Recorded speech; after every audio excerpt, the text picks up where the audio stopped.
It's time.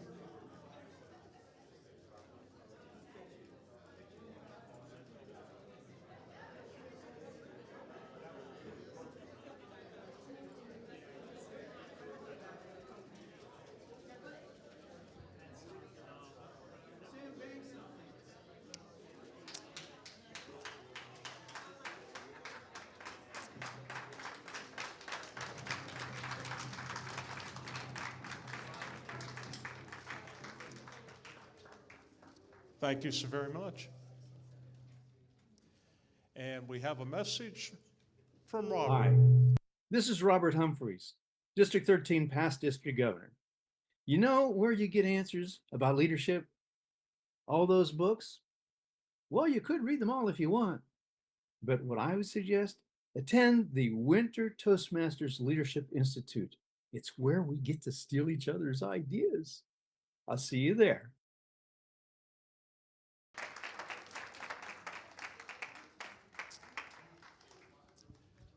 Fellow Toastmasters, please welcome our Humor Contest Chair for today, distinguished Toastmaster, Sam Weeder. Thank you. Thank you, Contest Chair.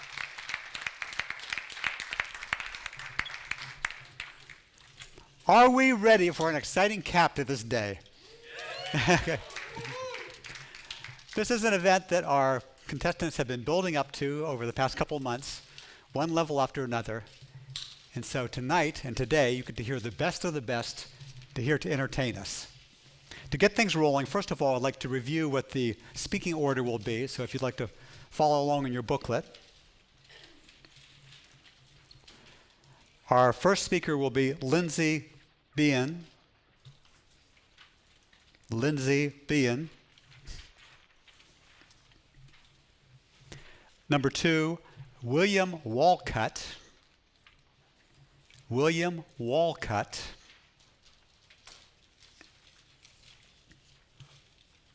Number 3, James Zook. James Zook.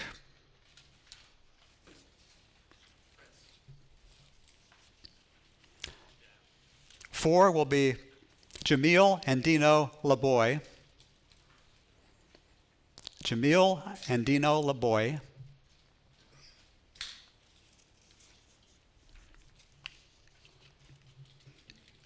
Number 5, Lynn Hitt. Lynn Hitt.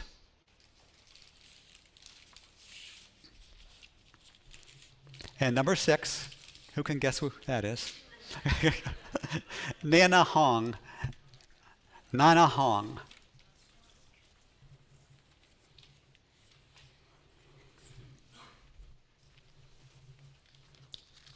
So while you're digesting that, just have a few matters to attend to. First of all, to brief the audience. I just got done briefing the contestants. Now you get your own briefing.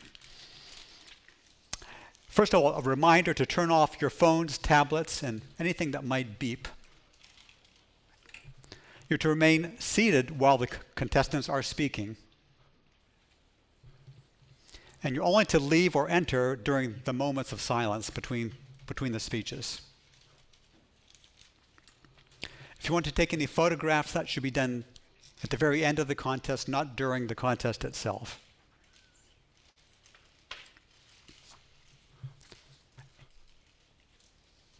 And one final piece. Now that you know what not to do, how would you like to know what to do? Yes. Okay. We're here to have some fun, so that's the main thing you want to be doing. Get that fun mindset. And the speakers have all been primed through practicing their speeches and doing things to prepare. It's now time to prepare the audience, because this is a two-sided affair. The speaker will be getting up here, but you're part of the program as well. So for our first warm-up here today, and this could be an effective thing for you to do even before you give a regular speech, but as an audience, we need to warm our voices up. Because quite likely we're going to be doing a lot of laughing during this program. And so you have to have a warmed up voice to do that. So here's a basic exercise. There's 2 phases to it. I'm going to demonstrate it, and then we're all going to do it together. So the first phase is on the upswing. Ah.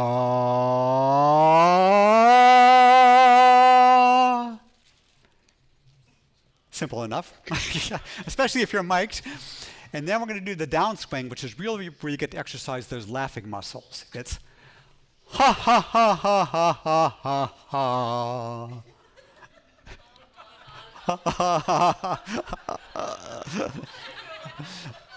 Okay, are you ready? Ready.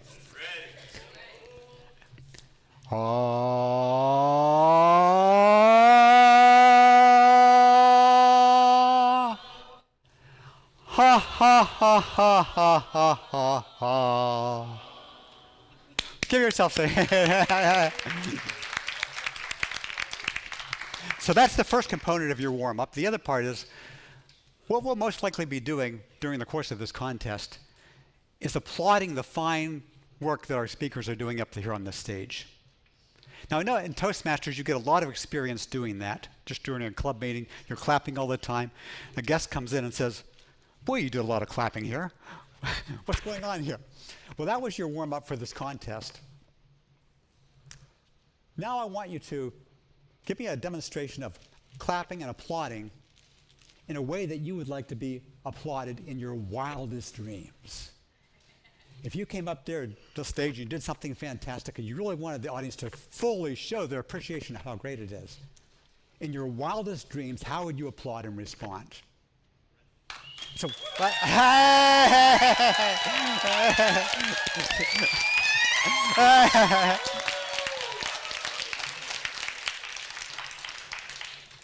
okay, I'm feeling the energy here. Could we just take that up one more notch to just make sure we got that?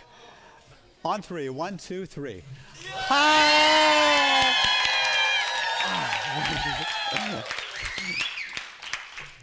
Okay, you've not only practiced doing that, in the process, you have energized all the contestants in the room also. So they're really ready to come up here and have some fun. Are we ready to receive them? Yes. Yes, okay. Okay. So, our first speaker today is Lindsay Bean,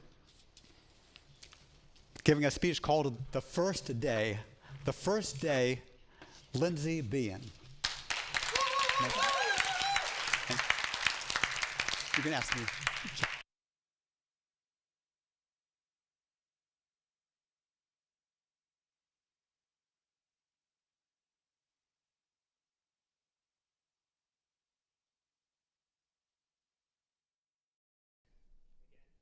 Thank you, Contest Chair.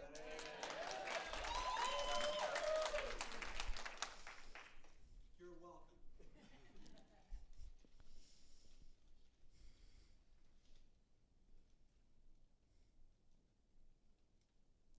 Toastmasters, guests, 3 things I want you to know about me. 1, I recently started a new job. 2, I foster cats and kittens. 3, I never, ever put away my laundry.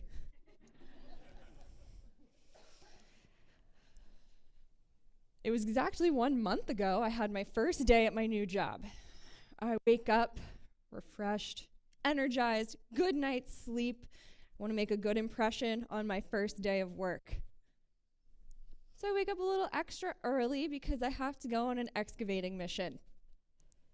So I walk over to Mount Never Folded, looking for a shirt.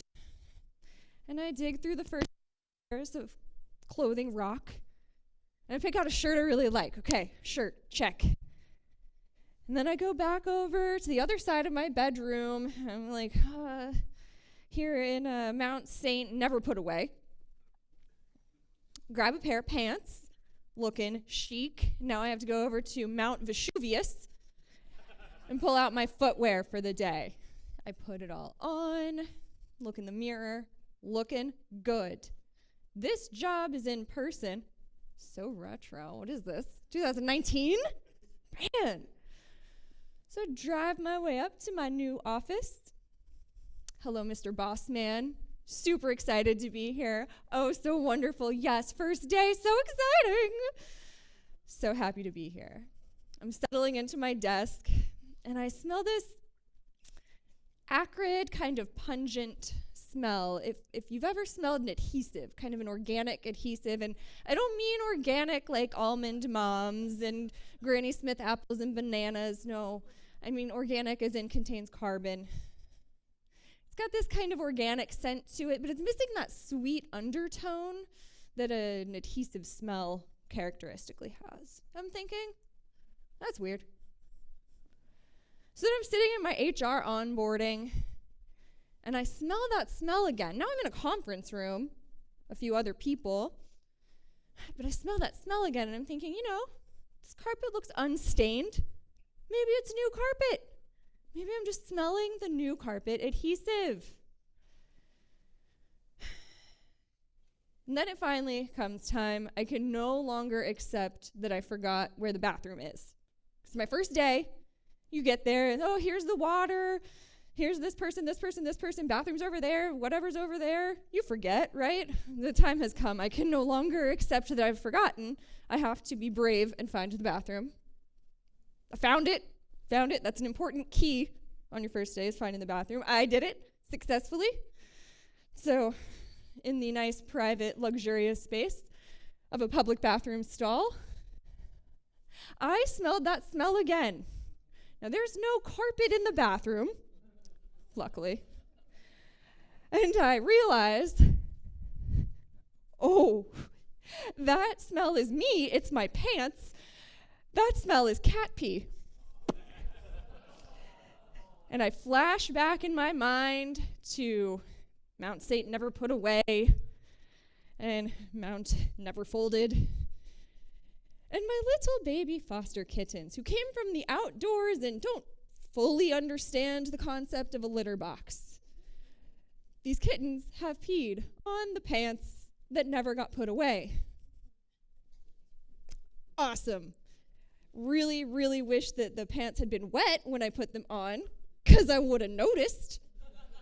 But nope, not so lucky. Not so lucky. So again, I'm in this luxury private bathroom stall, and I'm thinking, okay, I smell like cat pee. How do we handle this?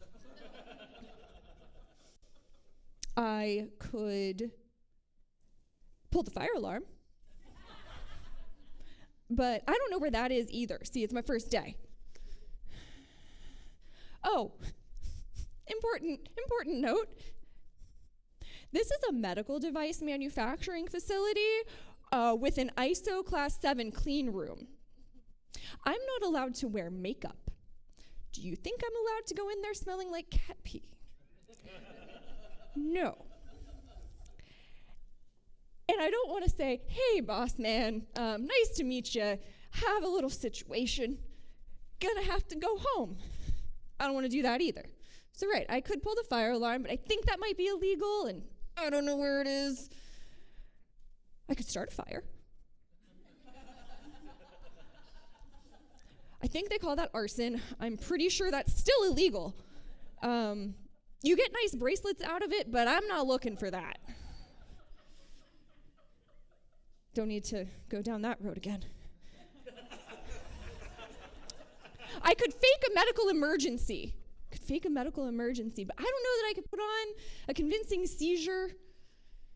And then you have people that get close to you, right? And then they're gonna smell the cat pee. It's gonna be a problem. So I come to the logical next conclusion. I leave the bathroom stall and I go to the sink and I the soap and I rub it on my pants. And that made the smell go away for a little while. About every hour, the smell comes back and I have to go back to the bathroom. Rub it on my pants. So we do this every hour until the day is over. Wouldn't you know it was raining when I left? I have pants soaked in soap. So I'm trying to shuffle my way to my car and make sure nobody can see they're foaming. Long story short, always smell your clothes that have been folded on the floor before your first day of work, or you're in trouble. Contest chair. Oh, very good. Take it away.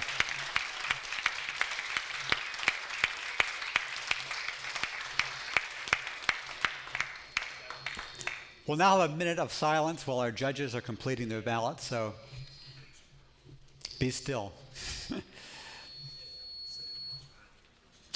Okay, good. Thank you. Thank you. Good, thank you.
Our next contestant is William Walcott, giving a speech it's called Born to be Wild.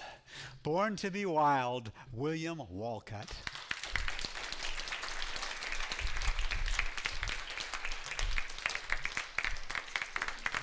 Good. Thank you, Contest Chair. Thank you. I like to be thanked. We all good? Okay, we sound good. All right. You're welcome. You're more than welcome. Go Thank for you. it. You know, since I was born, I was blessed with having someone watch over me, and that was my mother. She always tried to make sure that I didn't get swayed or influenced by anything negative. She particularly liked to watch over the shows that I would watch on television. But there was one show she let me get away with watching that did influence me, and that was the Dukes of Hazzard. When I was a kid, and I'm talking 13 years old, I couldn't wait for Friday night to watch the latest episode of the Duke Boys and their orange 69 Charger. It was so fast, and they would zip down those old country roads, twisting and turning. And I was waiting for the opportunity to do that. And as the youngest child of 5, my older siblings were all driving, except for one, my sister. And I always wanted the opportunity to get behind wheel. Now my dad, having the kids, would always find a way to recycle a vehicle and pass it on down from one to another to another. And there was one sitting in the backyard that he was in the process to sit down to my sister.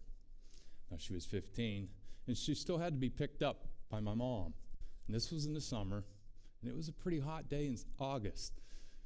And we lived on a road that was tarred and chipped. And if you know Pennsylvania roads, when it's a hot sunny day, that tar oozes up through the chips, and it gets a little slippery. Well, my mom had to go pick my sister up at her friend's house. And that was my opportunity. Now that car, my Dukes of Hazzard General Lee, was actually a 71 pea green Pinto. Well worn, because it had gone through all the siblings. It was up on blocks. But I'd worked with my dad, and he had taught me things along the way. And he was off fishing, so he wasn't around. And I had my opportunity. He showed me how to use a jack and lift it up off the blocks, take the blocks and set it down. And prior to that, He showed me how to siphon gasoline out of a car. Fill up a container. We used it for lawnmowers, but I could use it for the Pinto. So I poured the gas into the back of the Pinto.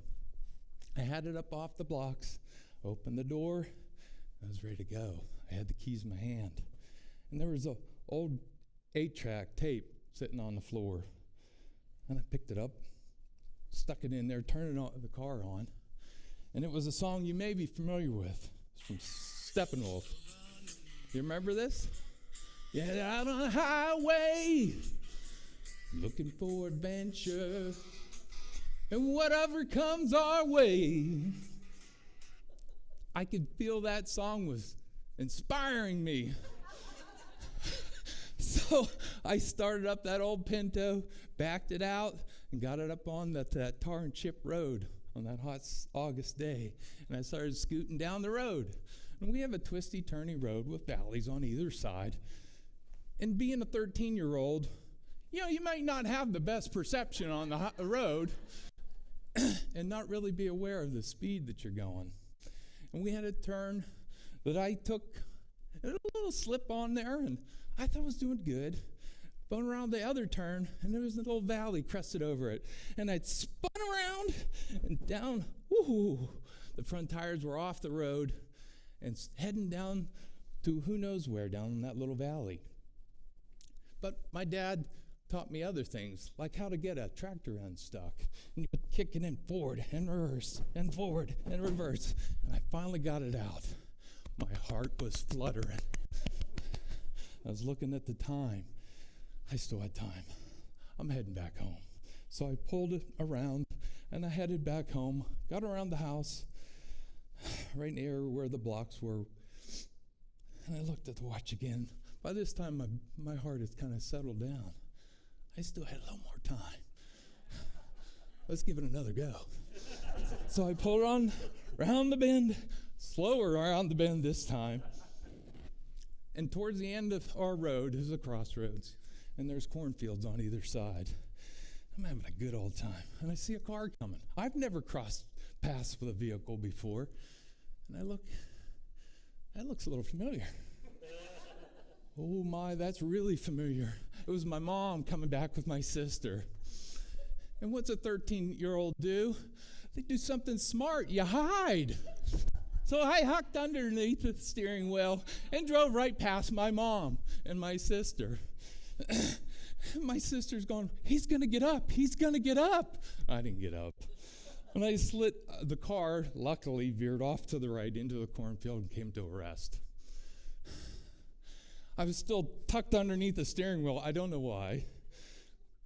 And then I heard a knock on the glass, and it was my sister said, Mom said, get out of that cornfield and get back home. So I backed the car up, slowly drove and followed my mom home.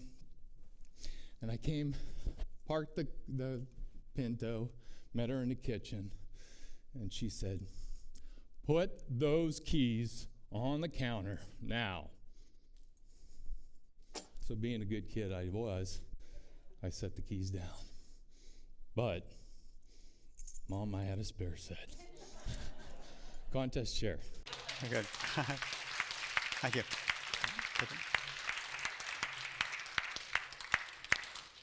Another minute of silence while our judges complete their ballots. And our timer will let me know when a minute has expired. Great.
Our next speaker is James Zook, giving a talk entitled Moving Day.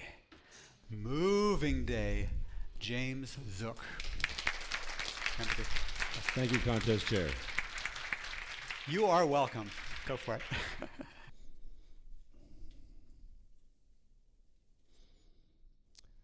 Have you ever seen a cow ride in an RV? Well, neither had the Amish, and I have to tell you, they were not prepared for it. Hello, fellow Toastmasters and esteemed guests. My name is James Eldred Zook. Now, Eldred means in Pennsylvania Dutch, he who lives by dairy cow. No joke. And it turns out I live in central Pennsylvania, filled with rolling green pastures and that sweet, sweet perfume of cow manure in the air that I know I'm where I'm supposed to be.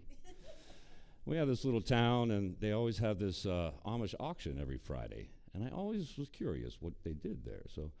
So I went, and I'm walking through the barn, and I see Amish quilts and Amish furniture, and then out of the corner of my eye, I see her, a Jersey girl.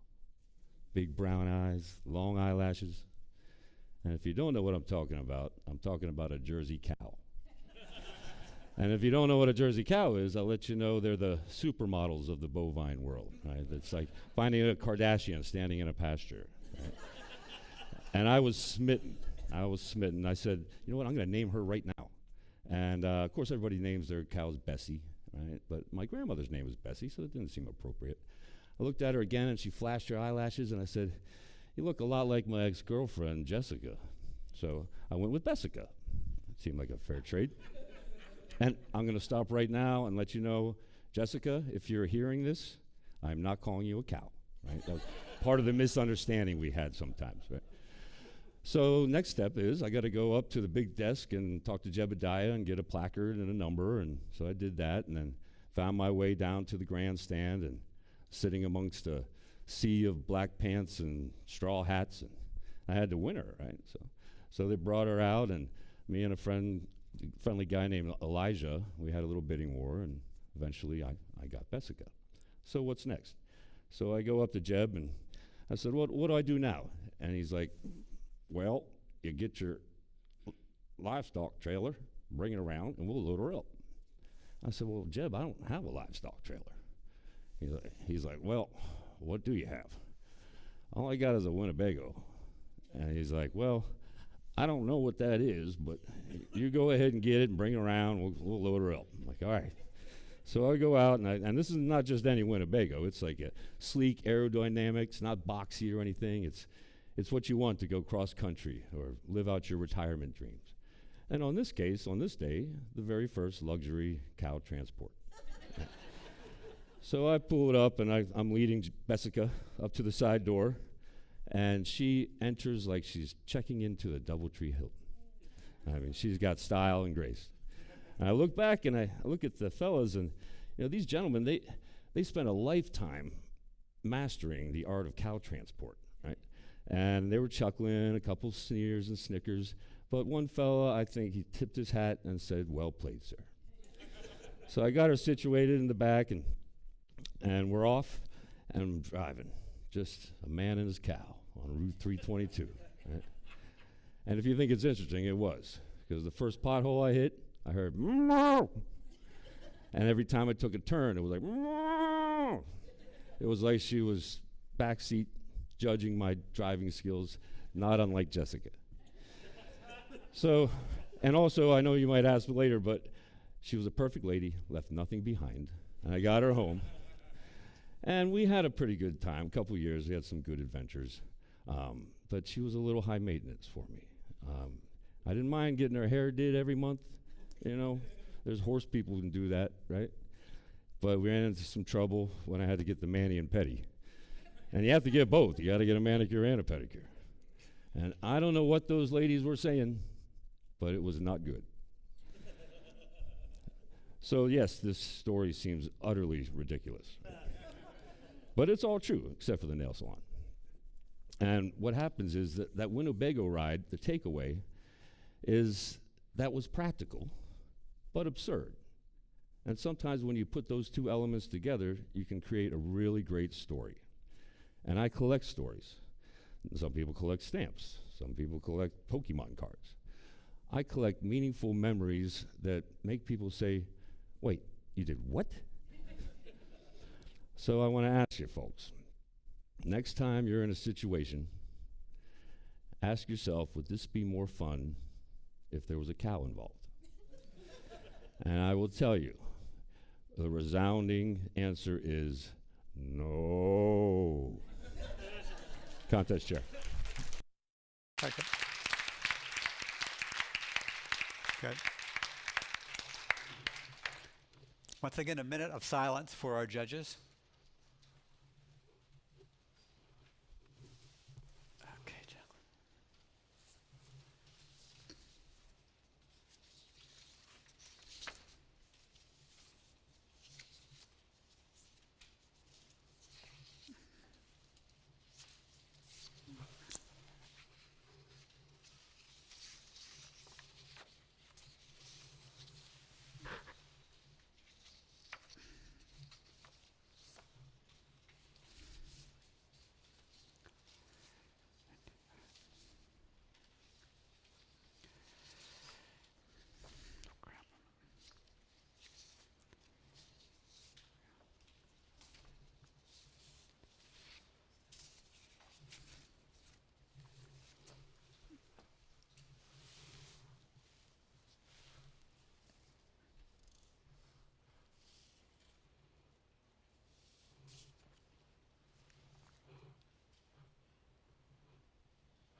Good.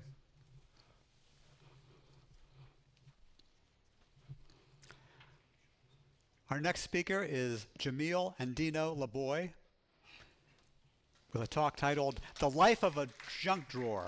The Life of a Junk Drawer. Jamil Andino Laboy. Thank you, Contest Chair. You're welcome.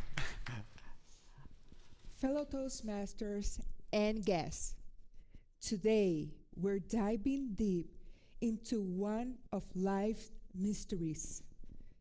It's not the aliens or something trivial like the meaning of life. No, it's something far more perplexing. The junk drawer. See, I thought I was the neatest person on planet Earth. Everything had its place, a place where it belonged, organized. But you always have that one drawer, the messy drawer. And if you think that you don't have one, congratulations, you have several.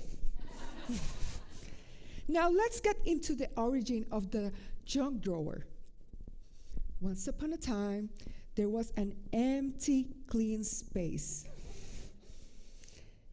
And you find yourself holding something too random to have its own place, but too important to throw away. You might need this later. And that's how a monster was born. Now let's get into the contents of the junk drawer. First, the loan battery. You know this one? The one that might be the key of you having your TV remote work on Sunday football, or it may not work, but you'll keep this just in case. Then there are the mysterious keys. This might open a secret vault, a long lost diary, your neighbor's house. You don't know, but let's keep it too. What the heck? Then there are the endless pens. Seriously, I'm stockpiling on pens like I'm opening a Staples in my kitchen. Why? The teeny bitty loan bolt, this screw that might be the key of holding something together. You just don't know what, but you're gonna keep it just in case something falls apart around your house. This is a good one to have. Then it's all the menus, take-out menus from the past decade, from places you don't even go to anymore. You order through the apps, you order online, but you keep them. Because what if we have no internet, right? Then there are the appliances manuals. You keep the one for your coffee maker, which is just put the coffee, put water, and press on. But there might be some important information there that we're missing. Let's keep it, yeah. How does the junk drawer survive? Has anybody asked themselves? I'll tell you. You woke up one Saturday morning, all energized. Let's get rid of that junk drawer. I hate it. It's, I can't even stand to look at it. Oh, get it away from me. You begin to look at it. And then there's a mysterious voice. But what if you need that someday? Oh, I won't. Or my favorite. I bet once you throw that out, you will absolutely need it. Damn it, he's right. And that's how the junk drawer survives. It convinces you that you might need that charging cable for your iPod Nano that doesn't work. Or that old gift card that might possibly have 47 cents left on it. That's so important. Dang it. But what if the junk drawer is something more? It's more about hope. Hope that those random beeps and bobs will find its purpose. Probably the junk drawer is a reflection of ourselves. We're a little bit random, a little bit messy, but full of potential. Let's stop calling it the junk drawer and stop calling it our very life version of a time capsule. Thank you, everybody. Okay. Thank you.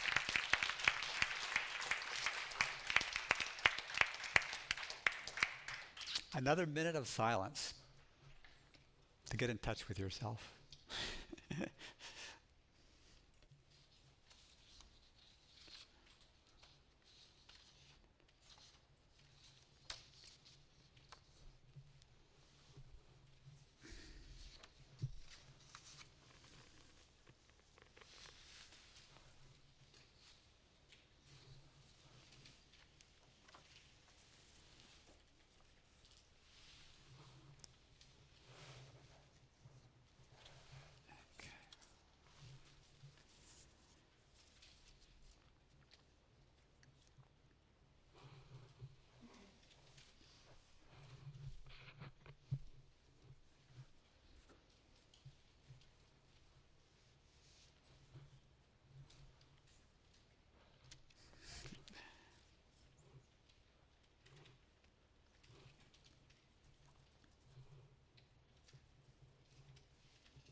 Our next speaker is Lynn Hitt, giving a talk entitled, Please Don't Tell. Please Don't Tell. Lynn Hitt. Thank you, contest chair. You're welcome.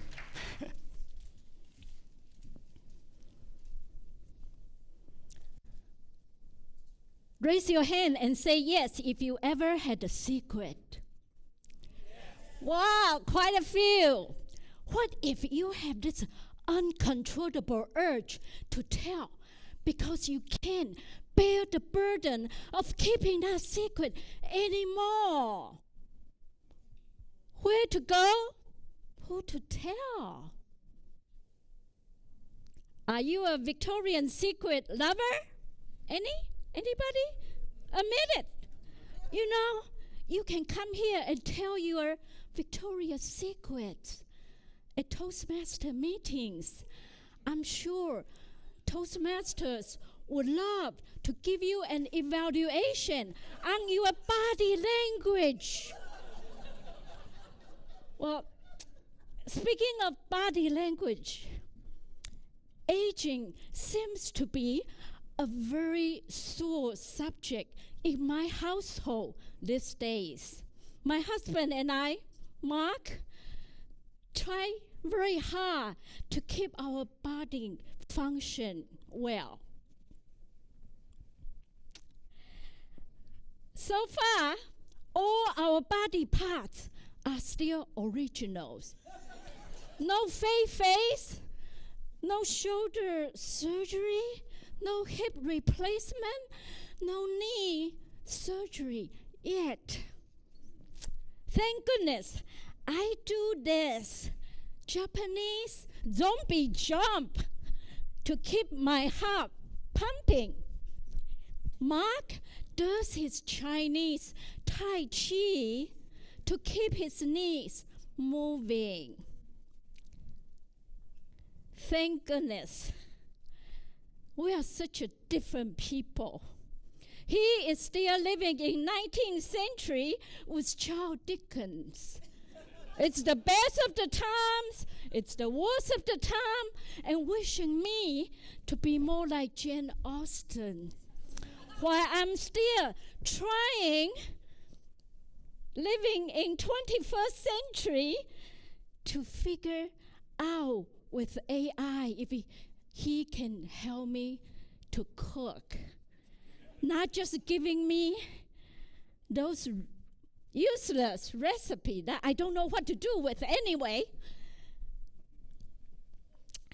It dawns on me that all these differences are the secret sauce that put our marriage together, because we don't see each other very often. I am a tiger.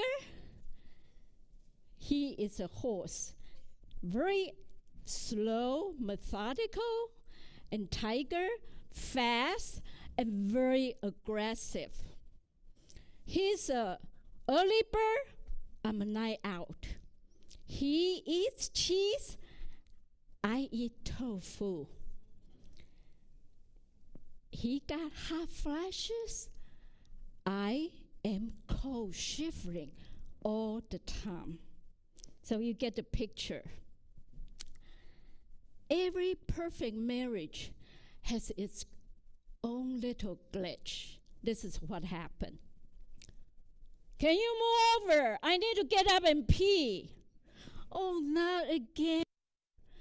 You are not a man. You don't know how painful it is to carry this giant balloon in my body. Oh, I'm glad I'm not a man. Mark gets up 3 to 4 times a night to pee.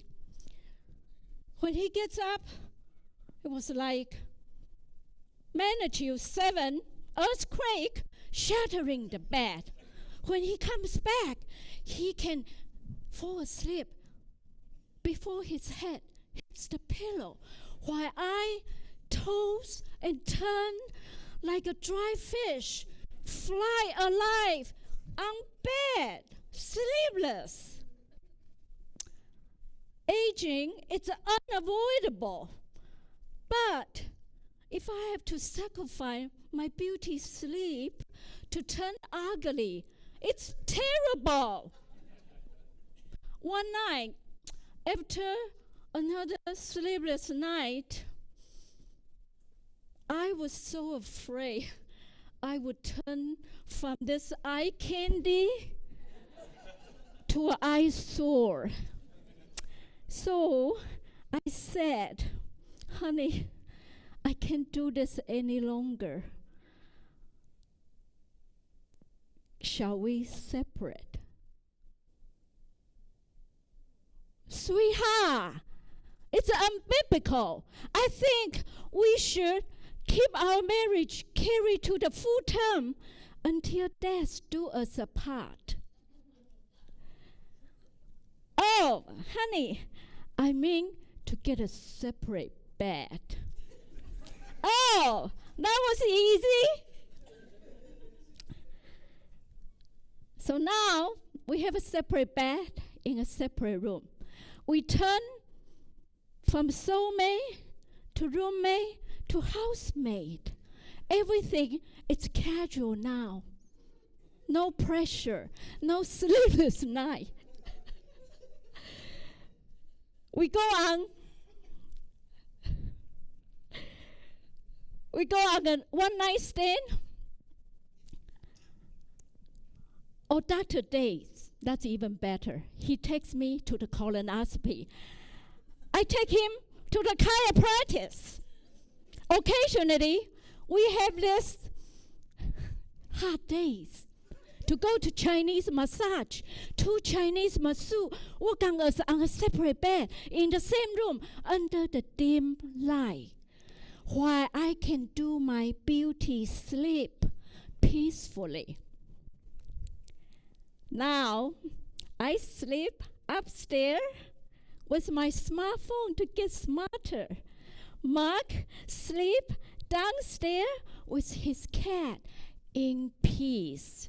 The cat never complains. Please don't tell my secret. Nice.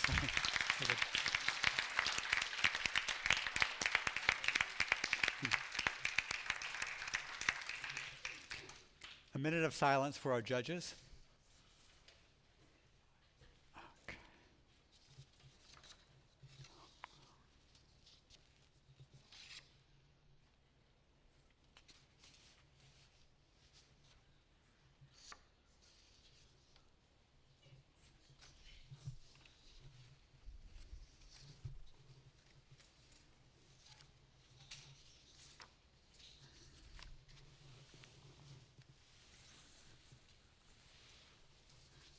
Perfect.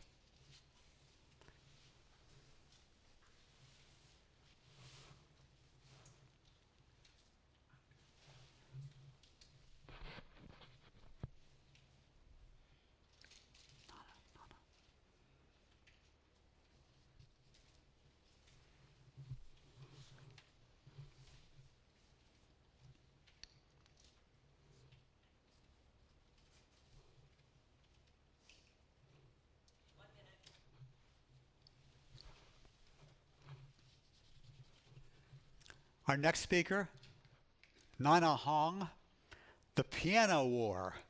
The Piano War, Nana Hong.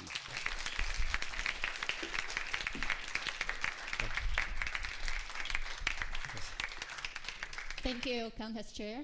You're welcome.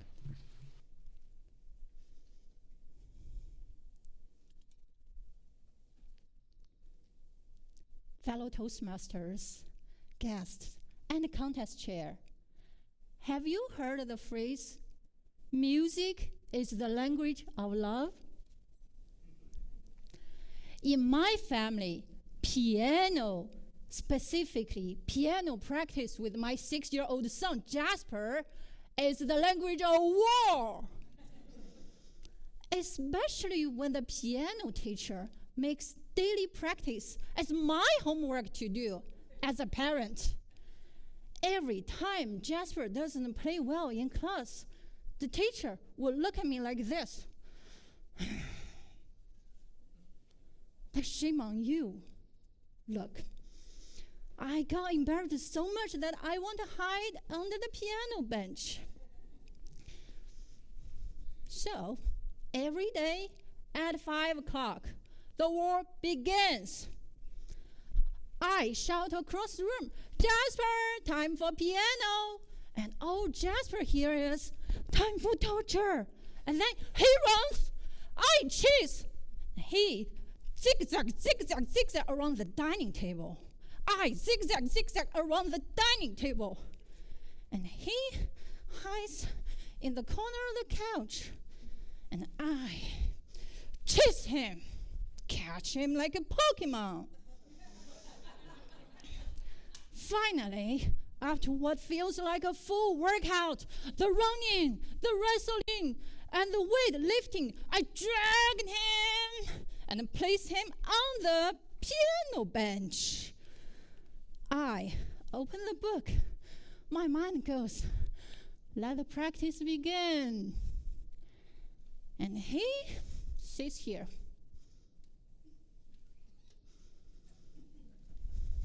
My mind screams, just press the middle C, right there.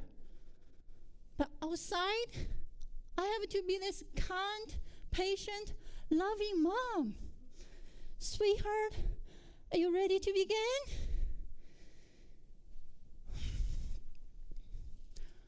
After what feels like a century, he lifts his tiny finger, ding, one key.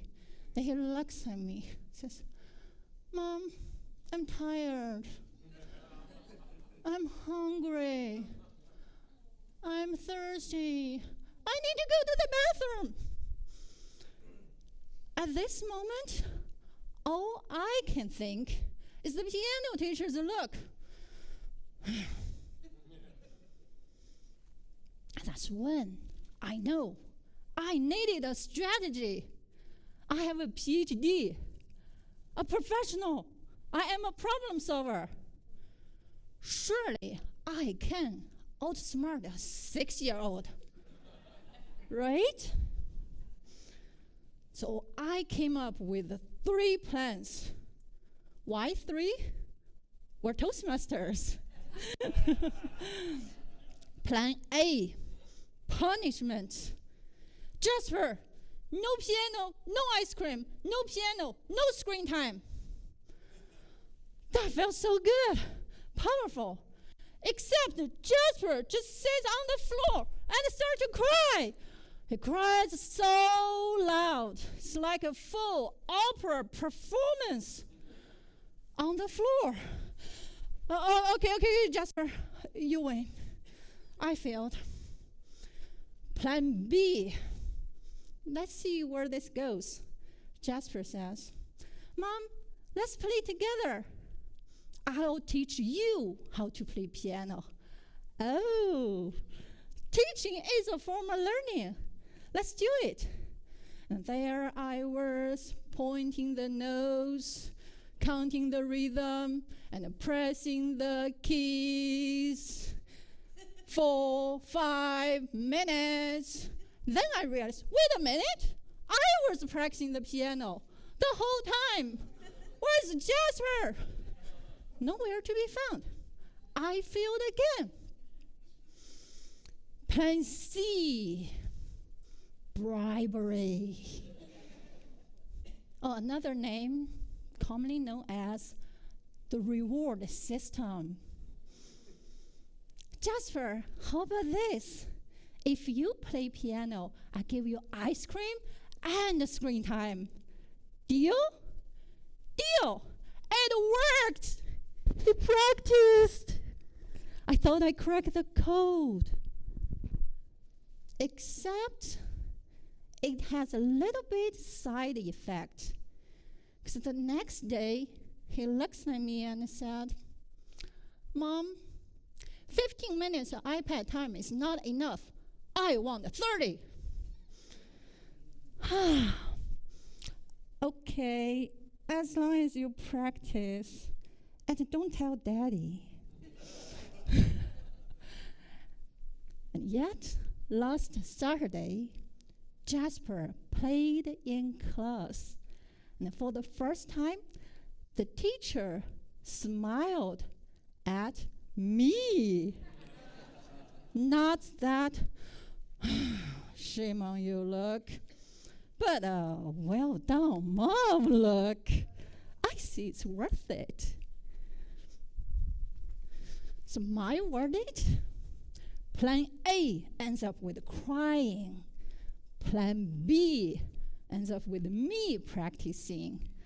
But plan C, the bribery, no.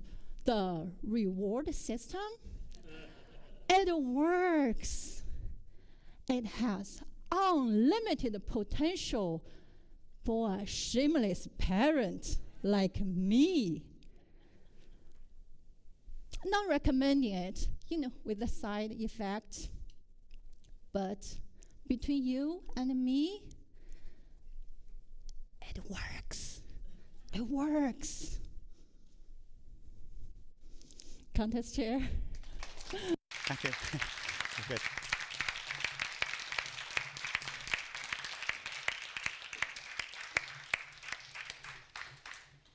Once more, we'll have some silence, but this is just a time for the judges to complete their ballots.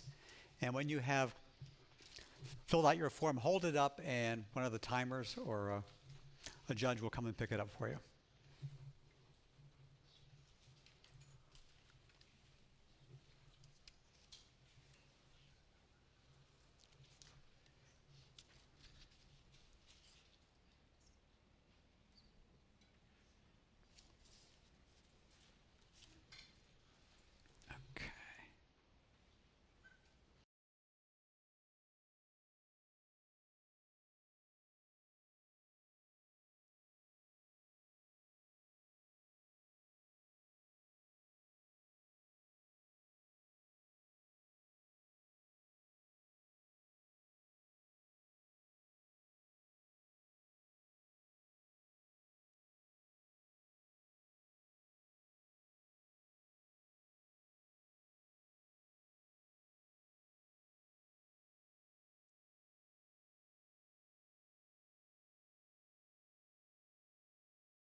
Can we have one more robust, collective applause for all of our contestants today?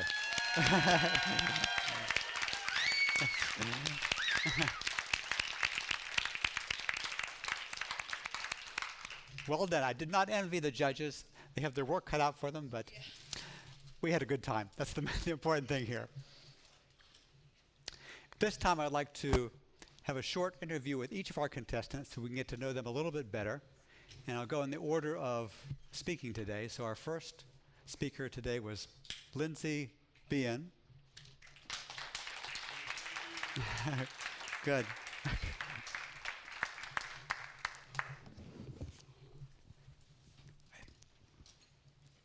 Is it working? Test. Okay, it's on. Okay, Awesome. good. We're tested here. So we're just looking at your biography information you supplied, and one thing that impressed me was the wide range of interests that you have. Lindsay is someone who likes variety in her life. She had on her form cats, roller coasters, makeup, and running a half marathon. So quite a collection there, but I'm just curious about the half marathon. Could you tell us what that experience was like for you, and how's competing in that compared to competing in this? That's way harder. Takes a lot longer. I'm very slow. I have very short legs. It took me over 3 hours to run a half marathon. That's a long time. My headphones died before I finished. But I did finish. I would also like to do it again, and this time, hypothetically, not drink a mini bottle of Fireball at mile 7. Hypothetically. Mile 8 was rough. Okay. But you like to have fun whatever you're doing. I'm gathering that. A little bit. I try to inject a little bit Even of the fun roller in coaster. everything. Well, we thank you for participating today. I have 2 things for you. First of all, 2 certificates of participation for your entry in both contests. And we also have a special gift that was selected especially for you. Oh boy. Into my bag of tricks here. It was hard to choose, but running distances, you need to keep up your energy and have some fuel along the way. So here's something very, very lightweight you can take on your next run. Sun-made raisins. Ooh. Hopefully not a comment on my skincare needs. Very good. Thank you. Lindsay.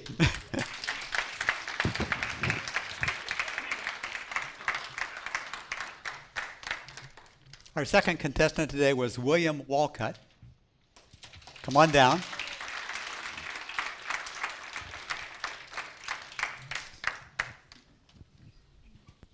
Thank you. Okay, and here's a guy who was truly born to be wild, as you displayed in your talk here today. But taking that motto into your life, this is one of those phrases that we've heard about from our keynote speaker, born to be wild. What are you going to do to carry that spirit forward as you go forward in your life to do something that truly inspires you, to channel that born to be wild energy? Oh, wow. That's deep thought. I'm not that deep. Okay. Well, go shallow here. I think, you see, I have a little bit of appreciation for automobiles and kind of things that move, and I still do. And my boys do also. So I think it would be nice. I spend a lot of time working on cars and learning about cars with my dad. And of course, my boys are grown now, but now they need car repairs done. Okay. So I think I'd like to maybe work with them a little bit and teach them what I would pass down to me as far as learning on how to repair a vehicle yourself. So. Okay, so passing on your wisdom to the next generation. Right. And we do a lot of passing of wisdom here in this organization, so just another way of doing that. Yeah. And just seeing where your children will take that. Sure.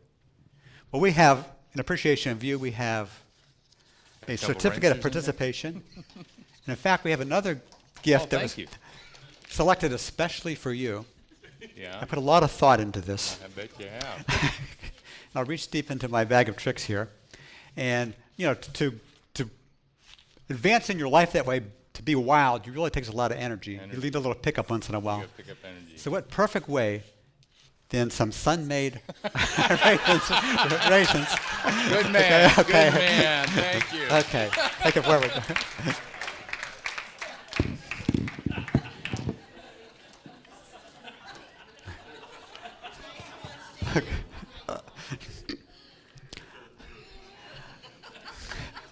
Our third speaker today was James Zook. James Zook. I'm not sure if that one's. Here's a live one for you. Thank you. Okay, it was exciting to hear you describe your moving day and what else is going on in your life. And I actually got a chance to talk to James a little bit before the program today. And he does something that's a little different. Maybe no one else in this room does this. So I've got their attention now. James is a sculptor, and he sculpts a variety of things. He does some metal work. Could you just tell us a little bit about that work, what inspired you to do that, and where you want to go with that? Sure. I feel like sculpture is different than 2D art. Like, everybody has a wall. You can always hang something up there. But if you make a sculpture, and you're forced to make a relationship with that object in space. And it could be a pencil in a giant gallery just in the corner, but you still have to relate to that element. And sometimes it could be made out of razor blades and you want to stay away, or it makes you want to come up close to it. And I think we're kind of like that too as individuals. So I wanted to kind of spend my life making objects that people can enjoy and relate to in their home space and everything else. And then sometimes I'm called on for special stuff, like I told Carly at the last thing, I did a zinc pour through this leg of a 20-foot sculpture in Chicago of this woman standing on a globe, and it had to be anchored. So I poured zinc in, which incidentally turned my hair green.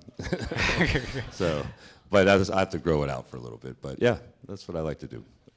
So it gives you a chance to accumulate some interesting stories from your life, just in all the sculpture you're doing, the travel you're doing. And what's the similarity between what he's doing? It's a creative pursuit. When we're creating speeches, we're molding our ideas into something that will captivate people. And he's taking that skill of doing that with his art. And now, I think very successfully, also using those same creative sculpting skills in sculpting your talks. So in appreciation for what you have to offer today here, we have a certificate of participation and a special gift selected especially for you. Whoa, okay. And I know you're creative, and sometimes when your blood sugar level drops too low, you can't think too well. So to keep your creative spirit flowing, a special gift, sun-made raisins. Take it away. 4.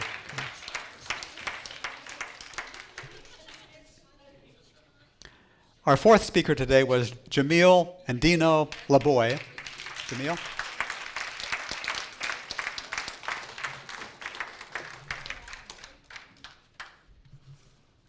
Again, we have a very talented person here, not only with organizing junk, but she had other interests in her life. And perhaps she does something similar, or she does something that probably no one else in this room is doing. I may be wrong, but I think it's rather unique. I've never done this. So she has experience in fencing. And the only fencing experience I have had is in like tearing down the fence around my house. But this is a unique type of fencing that requires a lot greater skill. Could you tell us more about what you're doing with that? And the mic, that would help also. Okay. Awesome. Well, I'm not an experienced fencer. Actually, I moved here around almost 3 years, moved to Pittsburgh. I'm from Puerto Rico. And when I moved here, I said, so I'm going to start doing these crazy bucket list things. That's how I ended up here in Pittsburgh and Toastmasters. And one day, Google, who knows me better than I know myself, decided to show me a Groupon for the Pittsburgh Fencing Academy, and I bought it, and I went, and the rest is history. My knee doesn't love it, so I don't go as often, but yeah, I'm a forever beginner of fencing, and I love it. Okay. And maybe you could even do a short demo of that during your next speech. That would hold people's attention if you were like, on guard and going there. I actually did a speech like that, and it was a 10K in 7 minutes. So I think I need to work more. A 10K? Yeah, because it was so exhausting. It was like... Okay, a lot of jabbing involved there, Yeah. okay. Okay, well, sounds fun. We've got introduced to another skill. Maybe other people want to join the fencing academy also, who knows? Yeah, come on in. So for your efforts today, we have a certificate of participation. Thank you. And as I was thinking about the different contestants, I thought, I have another gift that would be selected especially for Jamil here today. That would be, I think, a great aid to you. This is Please something... let it be raisins. Please let it be raisins.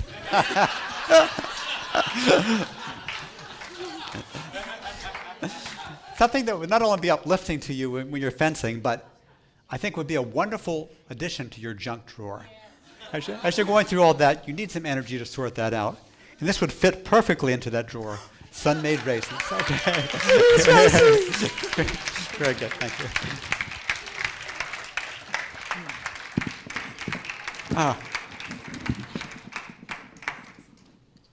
As you might imagine, my trick-or-treaters hate me.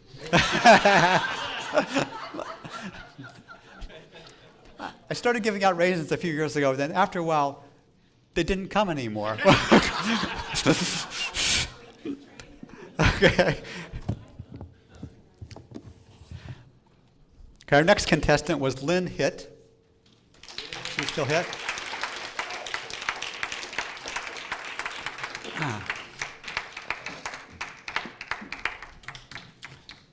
Hi, Lynn. Well done today. Very animated performance on stage here. And as I'm going through these different topics that our speakers are bringing, we have a wealth of knowledge in this group. It's nice to maybe expose other people to what we do. And the unique things that you're doing, you're getting very eager to get a microphone in your hand, and that qualifies you to be a Toastmaster. so Thank you. Thank you. And a couple of interests that Lynn has, she says that she does yoga on a regular basis. And another topic was very interesting to me was singing. You can blend those together, or what's your interest in singing, and how is that enriching your life?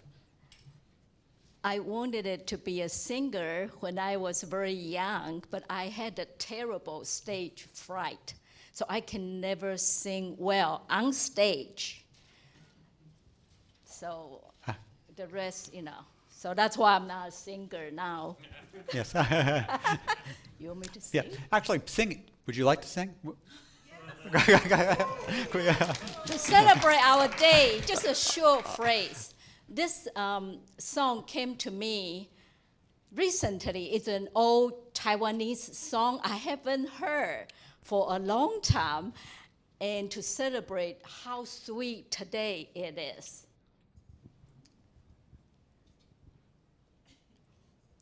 这一天有多甜蜜，因为它也很美丽。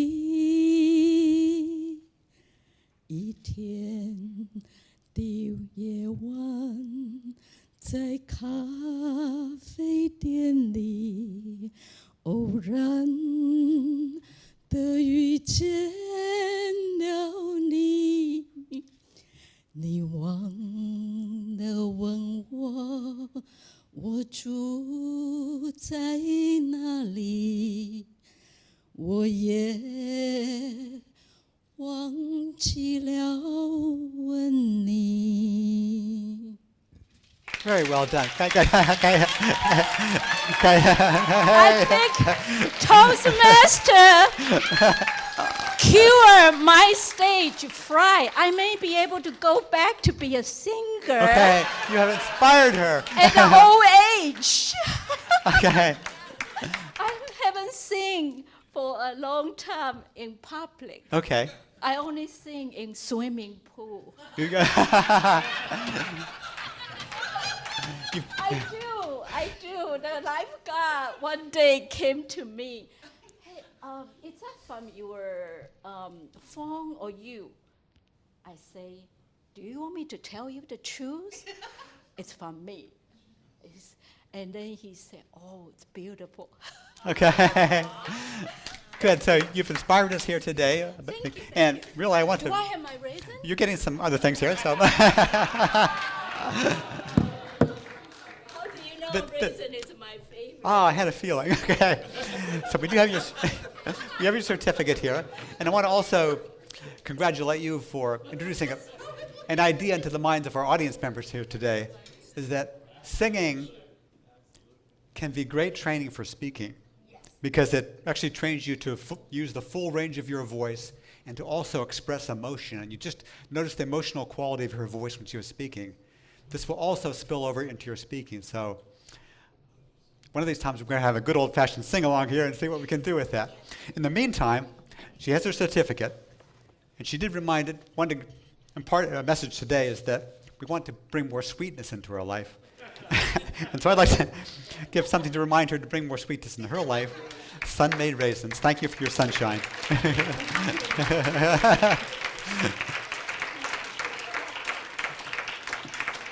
Okay.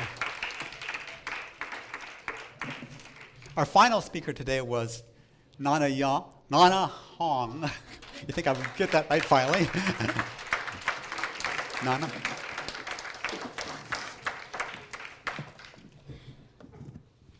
A microphone for you. Thank you. Thank you for your presentation today, and we're glad to have you taking this next step on the journey of your life. And I think there's probably a bigger future in doing this and being more expressive to audiences. So this was another big step forward for you. Yes, it is. Okay. And she is also doing something good for her voice. I understand that you're a cheerleader. No, not me. You're a cheerleader at your son's hockey games, is that right? Guess maybe cheerleading. You're not leading a cheer, but you're cheering your son on, aren't you? Yeah, that's true. Okay. Doesn't make me. Yeah, I Okay. cannot do those. Yeah. Okay. So you want to either talk about that experience or how you're taking that concept of cheerleading into your life. Now, in Toastmasters, we're all cheerleader for our fellow club members and the people we go out and meet in the world. And you're doing that for your son here. But this is one skill that we can take out in a bigger way in our lives. So could you tell us about cheerleading a bit that you're already doing without even realizing it? Yeah, thank you, Sam. I have been reading a book about Chinese stand-up comedy, and in there it mentioned one phrase, compete to practice. And that really got me thinking. I do go to as many hockey games as I can to cheer my son on, but it's hard because they lose all the time. I think it was maybe last week, they lost 10-0, and the other team had to do an honorary stop because they were beaten too much, and my son was very proud of it. But the thing is, they keep going. They would go, I think what I learned, I think the parents are resilient, and the players are more resilient. But from my perspective, I do have a lot of respect for the parents, for sure. We deal with the failure all the time, with all the money we spend, the time, the travel. But what matters, they are having fun. And I could tell they are making improvements from last week to this week. And in fact, they won for the first time yesterday, 4-0. And we're the 4. Hey, very good. Yeah. So cheerleading goes a long way. Okay, good. So thank you. We're happy to cheer you on. We have the certificate. And actually, I do have a special gift for you that I thought would be that too, but the special thing is you want to motivate your child to really practice the piano more. You talked about the concept of reward.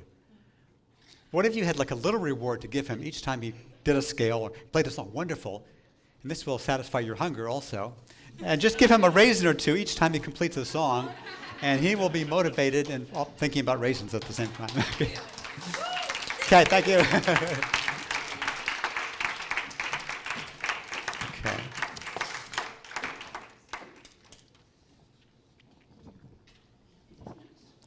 So we've done that. And now you're wondering, well, how did this contest actually come out? Our judges have been busy tabulating the results. And I would like our chief judge to come up here and clue me in on who these winners are, and then I can clue you in.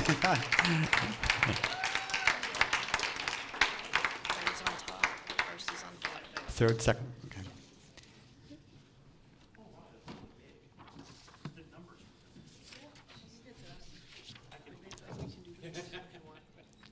Oh, I can read them here. Okay. So we're ready for third place in this contest here. Our third place winner today is James Zook. James Zook.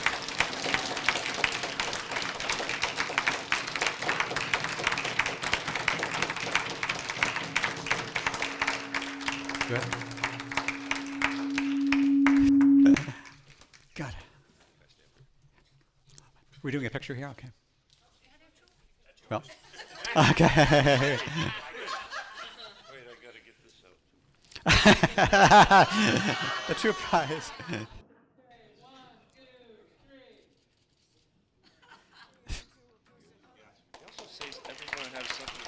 Yeah, they do. I think so.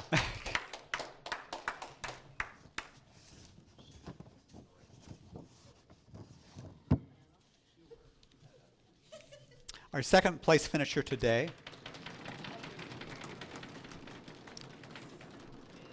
is cheerleader Nana Hong.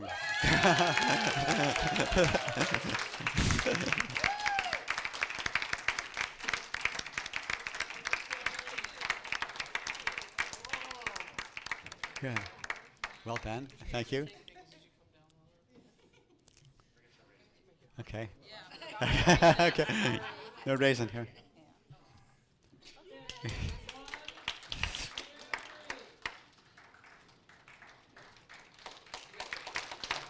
Very good.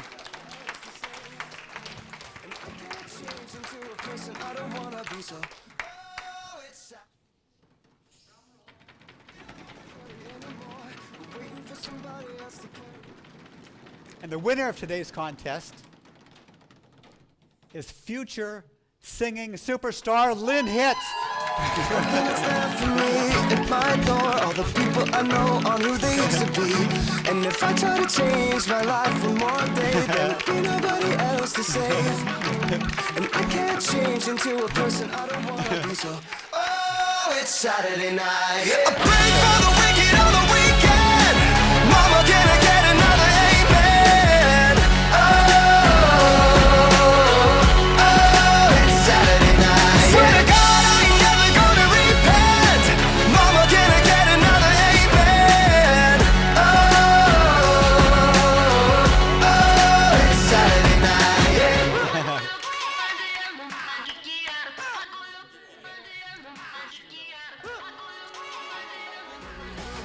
Order here. Syntax.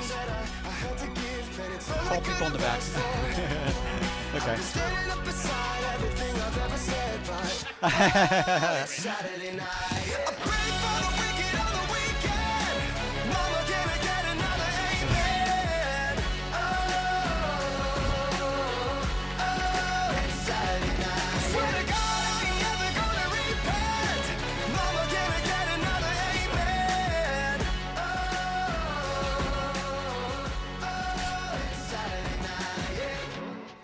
Good job. Well done. So you got some comment? You have comments to make, or?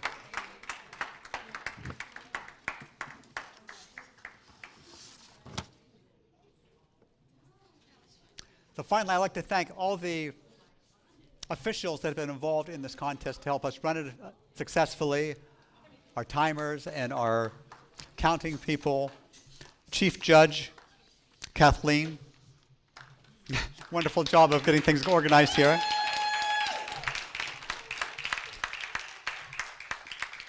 And someone who keeps this program moving flawlessly, one time after another, Steve Sokolowski. Let's get to see it.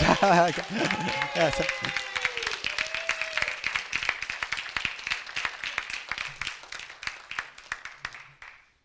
So thank you for attending here. We're going to have maybe some final comments from some of our district leaders here. So thank you for attending today. Also, I want you to put on your calendar December 6th for our next Toastmasters Leadership Institute. We're going to have a lot of fun and do some amazing things there. You've registered? All right, keep them coming. Are there any final remarks from either our Toastmaster of the day or our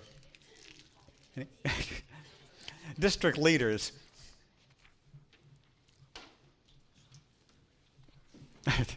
Yes. The mic to Mike. Thank you, Sam. Thank you. Yeah, we're on. Okay.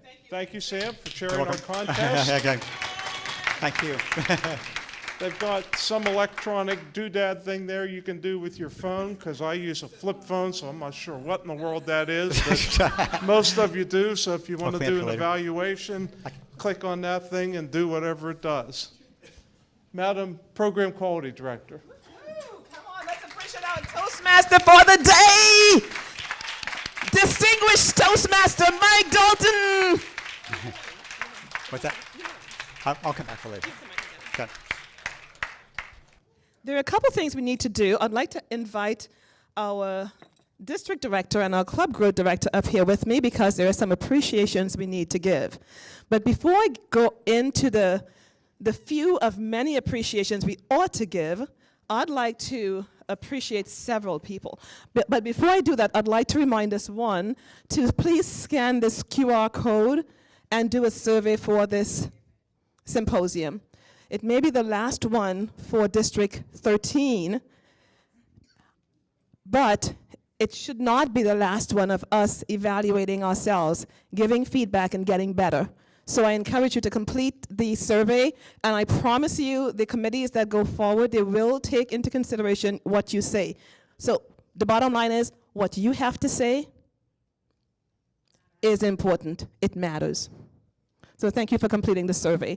First, I'd like to thank the hardworking people who put this symposium together. There were many nights, many sleepless nights. We stayed up to get you the program book. And the person, she has co-chaired this symposium with such grace, never complained, amazing leader.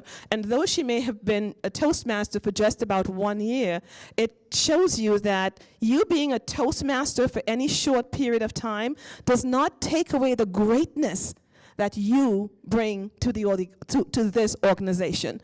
So with about 1 year under her belt of Toastmaster, would you join me in welcoming the lead chair of this Fall Symposium so that we can appreciate her, Miss Autumn Jones. Let's welcome her.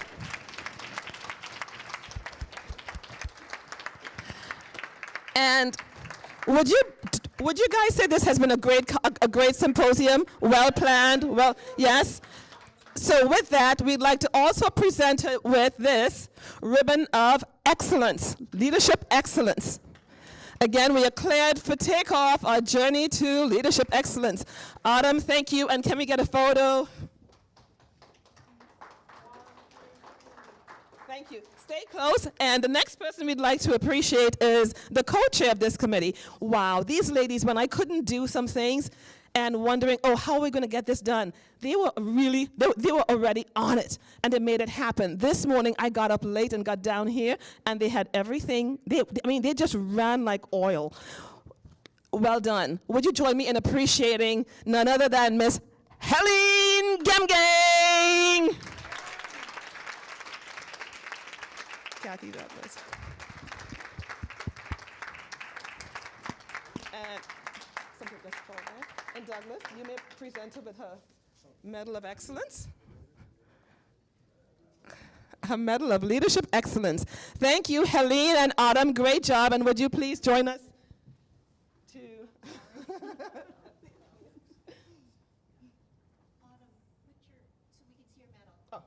medal. Okay. I got too much stuff going on here. Great job. Thank you. Because of time, we are rushing. Thank you all. Oh. Thank you. Great job. Great job. Many times you see the flower when a rose is budding. You see the rose, but you don't realize that there's a stem and there's a root, and sometimes there are prickly thorns on it. But without them, the rose doesn't come. So the people who have helped them to be this amazing, to bring this together are so many. As a matter of fact, I encourage you to look on the last page of the book before the cover, or the second to last, and see the number of people who have assisted. But I'd like to mention a few of them before I have Kathy and Douglas share their thoughts about this before we close. So we mentioned Helene and Autumn, but the other person who is behind the scenes and made this happen, and wow, I'll say, I need you to craft a note for me about this, and she was on it. She's not here in person, but I must appreciate her. Colleen Bynum, distinguished Toastmaster, thank you. Thank you. Thank you. We celebrate you. Thank you. Yes, great job. Late nights, early mornings, and they responded. The registration chair, Terry Little and Cosmas Wakanma, they manned the registration chair. Hospitality, Emily and Giovanna, thank you. Evaluation, Sandy Chobani, and the virtual media and photography, we have Steve, Colleen, online, and camera, and our photographer. Our Toastmaster, distinguished Toastmaster Mike Dalton, thank you. He has been behind the scenes person showing us what to do. Our chief judges and contest chairs, our online audience, you guys are a really important part of what happened today and our district for the future. Thank you for being online, supporting and participating. Although you cannot be in person, we truly value your presence, so thank you.